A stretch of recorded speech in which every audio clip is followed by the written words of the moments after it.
جی بسم اللہ الرحمن الرحیم۔ اچھا جی، سب سے پہلے تو میں ایک چھوٹے سے سوال سے آغاز کرنا چاہوں گا کہ ایک تو مجھے یہ آپ سے پوچھنا ہے کہ آپ کے خیال میں کسی بھی معاملے میں اختلاف رائے کی نفسیاتی وجوہات کیا ہوا کرتی ہیں؟ بڑا طویل سا جواب اس کا ہو سکتا ہے اور بہت مختصر سا بھی شاید ہو سکتا ہے، لیکن نفسیاتی وجوہات کیا ہو سکتی ہیں جی؟ یعنی کسی بھی اختلاف کی، کسی بھی معاملے میں اختلاف کی۔ اور دوسرا، آپ میں سے کس کو کلام سے متعلق کچھ تھوڑی سی سوجھ بوجھ ہے پہلے سے، خاص فن سے یا اس خاص موضوع سے؟ ریحان، یہ جو آپ کا دوسرا کویشچن ہے اس کے بارے میں تو اتنا علم نہیں ہے۔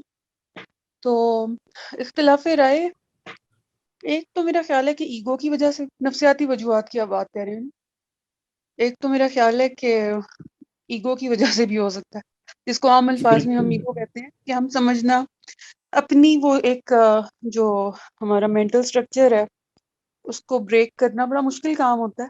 تو میرا خیال ہے کہ یہ ریزن ہے۔ باقی یہ کہ جن روایتوں میں ہماری پرورش ہوتی ہے وہی ہماری ڈومیننٹ سوچ بن جاتے ہیں۔ اچھا تھوڑا یہاں رک جائیے، رک جائیے۔ ایگو آپ نے کہا، وہ جو ایگو ہے یا ہٹ دھرمی ہے یا انا ہے یا ضد ہے، وہ کیوں ہوتی ہے؟ ذرا اس کو تھوڑی سی اور گہرائی میں، اگر وہ ایگو کی کیا وجوہات ہوتی ہیں؟ یعنی ایگو ایک صفت ہے یا ایٹریبیوٹ ہے جو اختلاف رائے کا سبب بن رہا ہے، لیکن وہ ایگو کس وجہ سے ہو جاتی ہے پیدا آپ کے اندر یا کسی بھی شخص کے اندر؟ شاید ریکگنیشن پانے کے لیے کہ میری جو بات ہے وہ میرا آرگومنٹ جو ہے وہ زیادہ ویلڈ ہو اور زیادہ مانا جائے۔ ممکن ہے اور بھی وجوہات ہو سکتی ہیں، تھوڑا اور سوچا جائے تو۔ سر میرا خیال یہ ہے کہ ایک وجہ تو یہ ہوتی ہے کہ انسان سمجھتا ہے کہ جو اسے سمجھ آئی ہے وہ صحیح ہے، اور اسی سے پھر ہٹ درمی قائم ہوتی ہے۔ وہ پھر قبول نہیں کرنا چاہتا ذہن کے کوئی اور اوپینین بھی صحیح ہو سکتا ہے۔ وہ سمجھتا ہے کہ جو اس نے سمجھا وہی صحیح ورژن ہے۔ بالکل ٹھیک زبیر صاحب۔ یعنی خان صاحب، اس میں ایڈ کرنا چاہوں گی کہ لازمی نہیں ہے کہ ایگو سے ہی آپ کے اختلاف رائے ہو۔ جس طرح like some of us are academics, تو ایکیڈیمکس میں تو ہماری اختلاف رائے ہوتی ہی ہے ایک دوسرے سے، اور اس کی ریزن شاید آپ کے اپنے ورلڈ ویوز یا آئیڈیالوجیز ہوتی ہیں جو کہ شاید ڈفرینٹ ہوتی ہیں دوسروں سے۔ شاید اس میں آئی ڈونٹ نو کہ اس میں ایگو کا کتنا ہے، مے بی شاید پرسپیکٹیوز بھی ڈفرینٹ ہوتے ہیں۔ کئی دفعہ ایگو سے ہٹ کے بھی میں کہہ رہی ہوں کہ اختلاف رائے ہو سکتی ہے، آپ کی آئیڈیولوجیکلی ڈفرینسز ہو سکتے ہیں، ورلڈ ویوز کی ڈفرینسز ہوتے ہیں، اور سم ٹائمز ہم لوگوں کے چونکہ ایکسپیرینسز ڈفرینٹ ہوتے ہیں بیسڈ آن کہ ہم کہاں رہ رہے ہیں، کس سے مل رہے ہیں، کون ہمارے لائک سوشل سرکل میں کون ہے، وہ ساری چیزیں ہمیں انفلوئنس کرتی ہیں، ہمارا ایجوکیشنل بیک گراؤنڈ ہمیں انفلوئنس کرتا ہے۔ تو اس سے اختلاف رائے آپ کی میرا خیال ہے کہ انٹلیکچوئل پرسپیکٹو پہ بھی ہو سکتی ہے، ضروری نہیں ہے کہ اس میں ایگو ہو۔ ایکیڈیمکس کے اندر اگر آپ ایگو کی بیسس پر صرف اختلاف رائے رکھ رہے ہیں تو شاید وہ آپ کی نالج کی ایڈوانسمنٹ کے لیے غلط ہوگا۔ جی مہر صاحبہ، ہم تو ایگو سے آگے چلے گئے نا۔ اب جو زبیر صاحب نے کہا نا وہی بنیاد بنا ایگو کی بھی، کہ اپنی جگہ پہ یہ سمجھا جا رہا ہے کہ میرا ورڈ ویو یہ ہے اور میرے نزدیک یہ درست ہے، اب ہم یہاں پہ ہیں، تو یہی بات آپ کی ہے، وہی بات ایگو کا بھی سبب بن رہی ہے۔ اسی لیے میں نے کہا کہ ذرا ایگو سے نیچے جائیے۔ وہ جب آپ خود کو صحیح سمجھ رہے ہوتے ہیں تو اسی کی بنیاد پھر ایگو آ جاتی ہے، جب اگلا اس کو رد کرنے کی کوشش کر رہا ہے تو آپ اپنی ہٹ دھرمی کا مظاہرہ کرتے ہوئے باوجود اگلے کی بات کو درست سمجھنے کے آپ اس کے ساتھ اختلاف کیے جا رہے ہوتے ہیں، وہاں پہ پھر ایگو آ جاتی ہے۔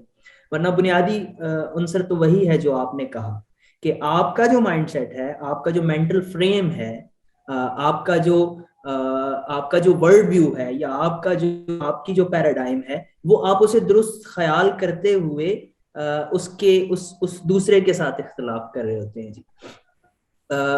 بالکل ٹھیک ہے جی, مجھے یہ معلوم ہو گیا کہ آپ کو ان چیزوں کو بہت گہرائی میں آپ سمجھ سکتے ہیں. اب میں یہ شازیہ نے ہاتھ اٹھایا, مگر اگر ابھی ٹائم کو دیکھتے ہوئے. جی شازیہ صاحبہ جی پلیز.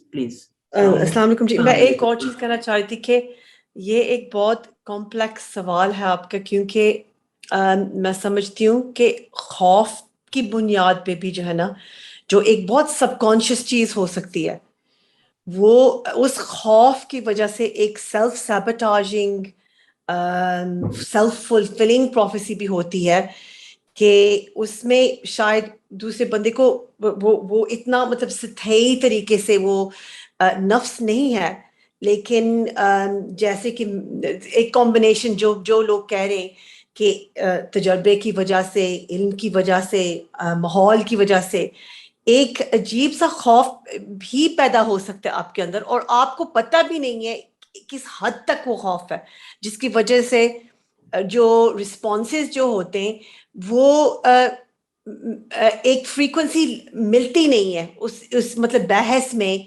شاید بات کچھ اور ہو رہی ہوتی ہو, اور اس خوف زدہ ہونے کی وجہ سے اتنے گہرائی میں جانے کا وقت نہیں ملتا, تو اس کی وجہ سے بھی جو ہے نا یہ مطلب اختلافات بننے بھی شروع ہو جاتے ہیں. اور جب وقت ملے تو اور انسان پیچھے مڑ کے دیکھتا ہے تو پورے جو عنوان کی سمجھ میں آ جاتی ہے.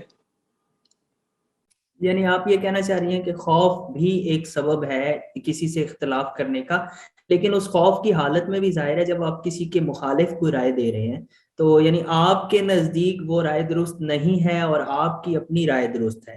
اس کی وجوہات یعنی وہ درست سمجھنے کی وجوہات خوف بھی ہو سکتی ہیں, اور خوف آپ نے بھی وہی کہا کہ وہ اس کی پیراڈائم کی وجہ سے ہوگا, یا اس کے جو مینٹل فریم ورک ہے اس کی وجہ سے ہوگا, یا جو چیزیں وہ دیکھ رہے ہیں ان کی وجہ سے ہوگا. بالکل ٹھیک ہے, نفس کا عنصر اس میں پھر بعد میں آ جاتا ہے, یہ بھی درست بات ہے جس کو ہم نے پہلے کہا کہ ایگو بعد میں آتی ہے, جب کنفلکٹ ہو جاتا ہے تو پھر ایگو آ جاتی ہے. بالکل ٹھیک ہے جی, بہت خوبصورت انداز میں آپ سب نے وضاحت کی اور مجھے بہت ساری باتیں اس سے سمجھ آئیں گہرائی میں. ہم جی کلام آج کرنے کی کوشش کریں گے, کلام سے متعلق کچھ مبادیات دیکھیں گے, کچھ اس کی تھوڑی سی تاریخ دیکھیں گے, اور شاید کچھ مباحث بھی ہم کور کریں. بہت زیادہ میں نے اس کو طائرانہ نظر سے دیکھا ہے, آپ کو بھی اسی نظر سے دکھاؤں گا.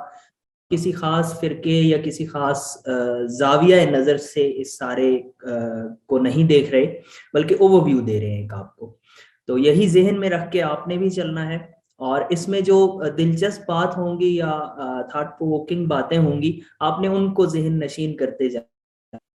سب سے پہلے تو میں یہاں پہ اس سے بھی پہلے ایک بات کرنا چاہوں گا, وہ یہ ہے کہ اگر ہم اسلام میں ہونے والے اختلافات کو ذرا ایز اے تھرڈ پارٹی دیکھیں, کسی بھی پارٹی سے منسلک ہوئے بغیر تھرڈ پارٹی بن کے اور ایک تھرڈ الٹرنیٹو کو تلاش کرنے کی کوشش کریں, تو یہ پاسبل ہے, یہ امکان موجود ہے کہ ہماری اسلام جو پیراڈائم ہے وہ شفٹ ہو جائے اور ہم کسی اور طرح سے چیزوں کو جاننے اور سمجھنے لگ جائیں.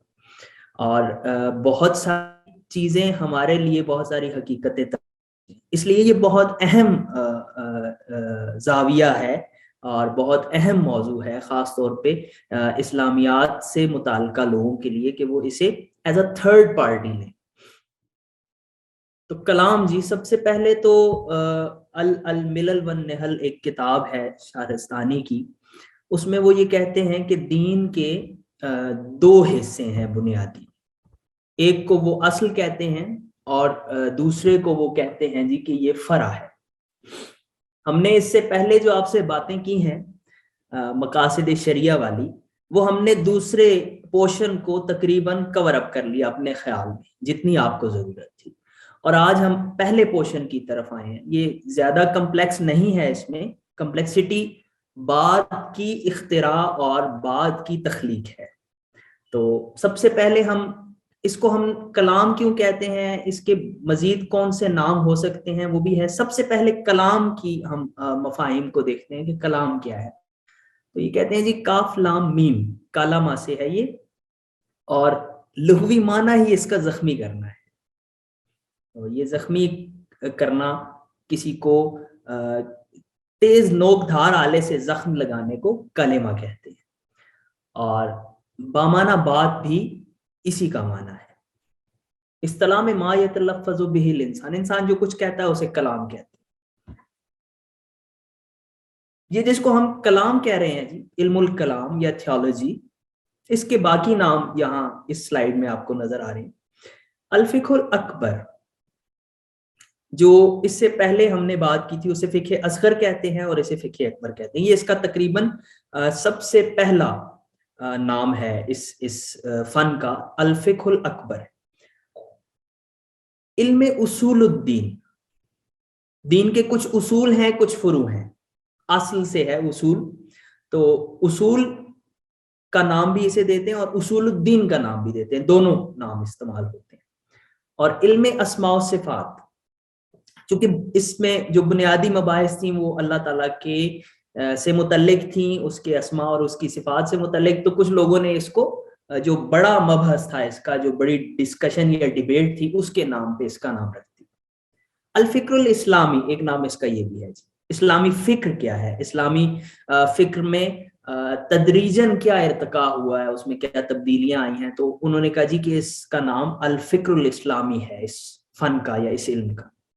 کچھ نام ہے کلام, چونکہ جب گفتگو کا آغاز ہوا اعتقادیات میں, عقائد میں, اور لوگوں نے کچوکے لگانے شروع کیے یا لوگوں نے زبان درازیاں شروع کی, تو پھر یہ کلام ڈیولپ ہوا. تو کلام ہم کہتے ہیں نا, اس میں کوئی کلام نہیں, یا فیہ, پرانی کتابوں میں بھی لکھا ہوتا ہے کسی مسئلے میں کہ فیہ کلام, تو کلام کا مطلب ہوتا ہے کہ اس میں کچھ ڈسکشن ہے, اس میں کوئی کنفلکٹ ہے, یہ معاملہ اس میں کچھ نزاع ہے, تو وہ کلام اسے بھی کہتے ہیں جی.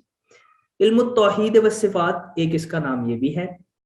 علم الاصول, جیسے اصول الدین اور اصول پہلے آپ کو بتایا. علم العقائد ایک نام ہے, عقیدہ سے.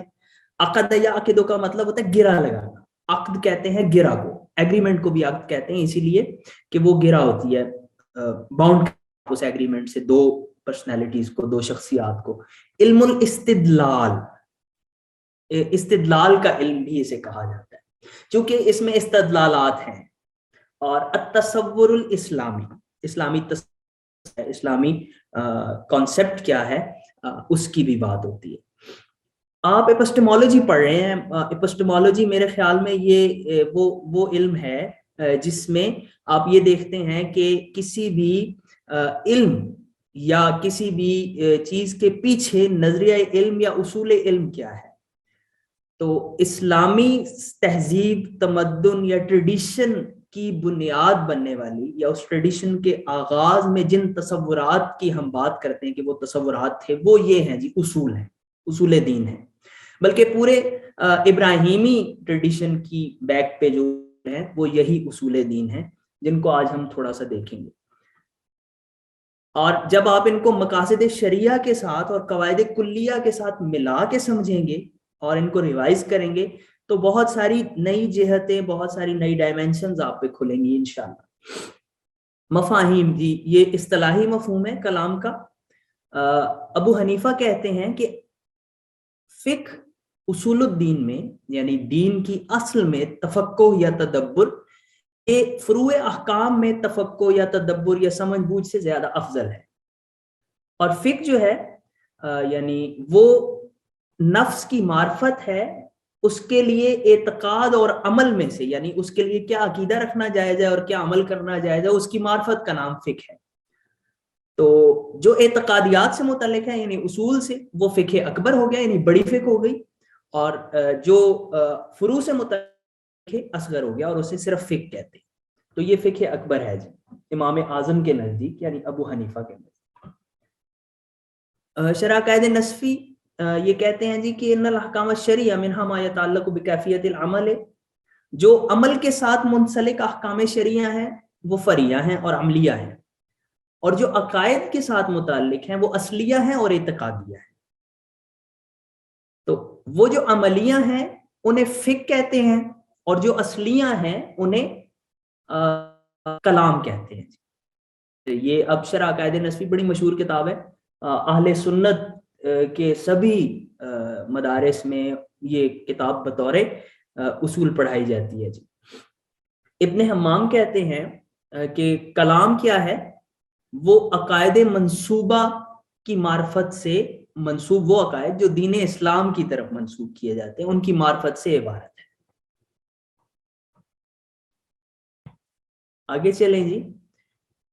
اب یہ اس کلام کے جواز اور عدم جواز کی بات ہے کہ یہ کلام جائز ہے یا نہیں جائز. اس پہ بڑی بحثیں تھیں اور بڑے بڑے اختلافات ہوئے اس پہ. یہاں میں نے امام کشیری کا قول دیا ہے جی. امام کشیری بہت بڑے امام ہیں اور مفسر بھی ہیں، محدث بھی ہیں، فقیہ بھی ہیں، صوفی بھی ہیں. اور صوفی ان کا جو یہ حیثیت ہے وہ سب سے بڑھ کے ہے جی.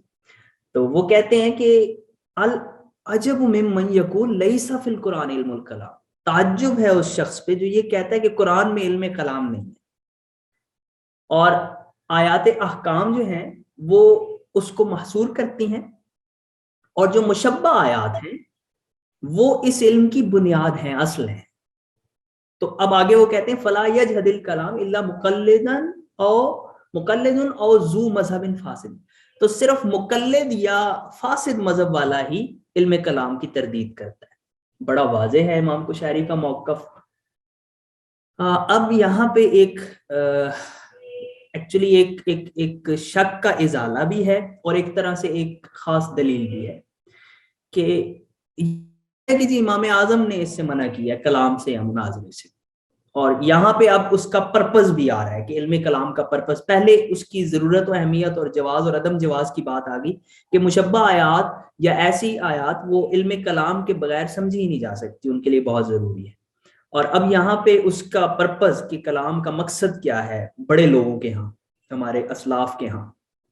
وہ کہتے ہیں جی کہ امام ابو حنیفہ سے ایک روایت ہے کہ انہوں نے اپنے بیٹے حماد کو مناظرہ سے منع کیا اور انہوں نے کہا کہ وہ مناظرہ جو ہے وہ تختے اور الزام، یعنی اگلے کو چپ کروانے اور اگلے کو خاطی یا غلط جو ہے وہ ثابت کرنے سے عبارت ہوا کرتا تھا. اب بیٹے نے باپ سے کہا کہ جی میں نے آپ کو دیکھا ہے کہ آپ کلامی بحثیں کرتے ہیں اور مجھے آپ منع کر رہے ہیں. آپ کرتے تھے، آپ کرتے ہیں، تو آپ مجھے کیوں منع کریں؟ انہوں نے کہا جی ہم جب بحثیں کرتے تھے تو ہم میں سے ہر ایک کے سر کے اوپر پرندہ بیٹھا ہوتا تھا، اور ہم یعنی اتنا زیادہ ہم محتاط ہوتے تھے کہ پرندہ گویا ہمارے سر پہ بیٹھا ہوا ہے. اور وہ اس خوف سے اس طرح ہم کرتے تھے، اس طرح رہتے تھے کہ ہم اپنے صاحب کو یعنی دوسرا جو ہمارے ساتھ مقابلہ کرنے والا ہے اسے کافر یا خاطی ثابت کریں. یعنی ہم اتنے زیادہ محتاط تھے اگلے کو رد کرتے ہوئے یا اگلے کے ساتھ، یعنی ہماری جو ڈسکشن ہوتی تھی وہ علمی ڈسکشنز ہوتی تھیں، وہ اگلے کو کافر یا خاطی ثابت کرنے کے لیے نہیں ہوا کرتی تھی. کہنے کا مقصد یہ ہے ان کا. تو اب کلام کا پرپس بھی سمجھ آ گیا کہ اس سے اگلے کو کافر ثابت کرنا یا اگلے کو غلط ثابت کرنا یا اگلے کو چپ کروا دینا یا اگلے کو مناظرے میں بند کرنے کی اصطلاح استعمال ہوتی تھی، وہ نہیں ہے. بنیاد جی یہ اس بنیاد سے مراد علم کلام کی بنیاد نہیں ہے، بلکہ اس سے مراد عقائد کی بنیاد ہے. سارے جو کلامی ہیں انہوں نے اس حدیث کو بنیاد بنایا، اسے حدیث جبریل کہتے ہیں، اور یہی عقائد کی بنیاد ہے. عمر بن خطاب سے روایت ہے، انہوں نے فرمایا ہم ایک روز رسول اللہ کی خدمت میں حاضر تھے. اچانک ایک شخص ظاہر ہوا جس کے کپڑے بے حد سفید اور بال نہایت سیاہ تھے. نہ تو اس پر سفر کے آثار تھے اور نہ ہم میں کوئی اس سے واقف تھا. وہ رسول اللہ کے روبرو بیٹھ گیا اور اپنے دونوں زانوں نبی اکرم کے زانوں سے ٹکا دیے، دونوں زانوں ملا دیے اور اپنے ہاتھوں کو اپنے دونوں زانوں پر رکھ لیا اور کہا اے محمد مجھے بتلائیے کہ اسلام کیا ہے. تو رسول اللہ نے فرمایا کہ اسلام یہ ہے کہ تو گواہی دے کہ اللہ کے سوا کوئی معبود نہیں اور یہ کہ محمد اللہ کے رسول ہیں، اور نماز کو اچھی طرح پابندی سے ادا کر اور زکوٰۃ دے اور رمضان کے روزے رکھ اور خانہ کعبہ کا حج کر بشرطے کہ قدرت رکھتا ہو۔ اس نے کہا آپ نے سچ فرمایا، اور ہم حیران تھے کہ یہ خود ہی پوچھتا اور خود ہی کہتا ہے کہ ٹھیک ہے جی آپ ٹھیک کہہ رہے ہیں۔ تو پھر اس نے کہا کہ آپ یہ فرمائیے کہ ایمان کیا ہے؟ آپ نے کہا ان تؤمن باللہ، اللہ پہ ایمان لاؤ، فرشتوں پہ، کتابوں پہ، رسولوں پہ، روز قیامت پہ، اور یقین رکھو خیر و شر پر اور قضاء و قدر پر، یعنی خیر و شر جو ہے وہ اللہ کی طرف سے ہے۔ تو اس شخص نے کہا سچ فرمایا۔ پھر کہا احسان کیا ہے؟